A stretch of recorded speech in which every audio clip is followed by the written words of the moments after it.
question, what is the efficacy of using placenta extract gel for treating atrophic acne scars? Jagtar जी, बहुत अच्छा आपने question पूछा है। आजकल ये प्लेसेंटा एक्सट्रैक्ट का बहुत ज़्यादा क्रेज़ आ गया है।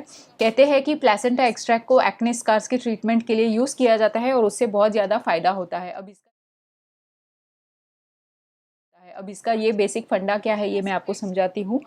ह्यूमन प्लेसेंटा और एनिमल प्लेसेंटा जो होता है, अभी प्लेसेंटा मतलब क्या, जब बच्चे की डिलीवरी होती है तो वो जो प्लेसेंटा होता है तो वो बहुत ही ज़्यादा रिच होता है इन स्टेम सेल्स। ओके, तो ये पर्टिकुलर थेरेपी के लिए एनिमल्स का प्लेसेंटा और साथ ही ह्यूमन का प्लेसेंटा, इसमें से स्टेम सेल्स को डिराइव किया जाता है और वो स्टेम सेल्स को आपके फेस पर लगाया जाता है, आपके फेस पर। तो ये placenta is very very rich in stem cells. तो ये स्टेम सेल्स बेसिकली यूज़ करते हैं एक्ने स्कार्स को ठीक करने के लिए।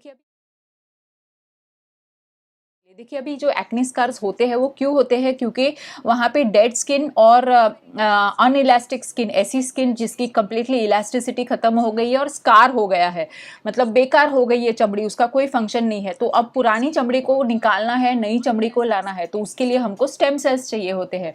तो इसलिए ये स्टेम सेल्स कहाँ से लेते हैं, तो ये स्टेम सेल्स वो लोग ह्यूमन प्लेसेंटा से लेते हैं और उसके साथ साथ कुछ केसेस में एनिमल प्लेसेंटा भी यूज़ किया जाता है। अब क्या प्रोसेस होता है ये मैं आपको बताती हूँ। जो स्टेम सेल्स होते हैं उसको आपके फेस पर, ऑफ कोर्स ये एक सर्जिकल या ये एक ओपीडी प्रोसीजर नहीं है, इसके लिए आपको एक दिन के लिए हॉस्पिटल में या ये ऑपरेशन रूम में ही ये होता है।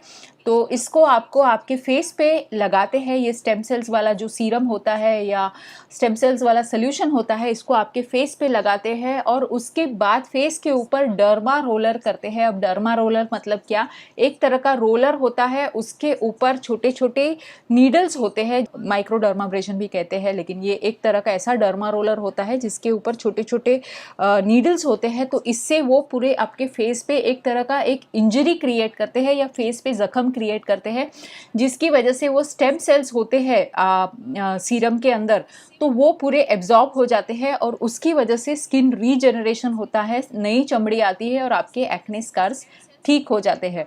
तो क्या ये इफेक्टिव है, क्या एक्ने स्कार्स के लिए करना चाहिए?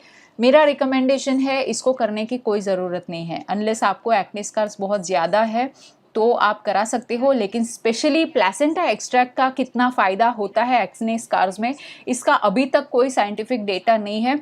ये कहा जाता है कि एक्ने स्कार्स के लिए जो प्लेसेंटा एक्सट्रैक्ट यूज़ किया जाता है ये सिर्फ एक तरह का गिमिक है, लेकिन मेन जो इलाज होता है वो होता है डर्मा रोलर या फिर माइक्रोडर्माब्रेशन से, क्योंकि उसमें एक्चुअल में आपके फेस पे आर्टिफिशियली जख्म क्रिएट किया जाता है और वो जब जख्म ठीक होता है तो नई चमड़ी हो जाती है। तो इस तरह से स्किन का हीलिंग होता है और न्यू स्किन आती है। तो ये आप कर सकते हो। अदरवाइज अगर बहुत ज़्यादा स्कार्स है तो फिर प्लास्टिक सर्जरी जो है वो कम्प्लीटली आप करा सकते हो। That is the best option and permanent option.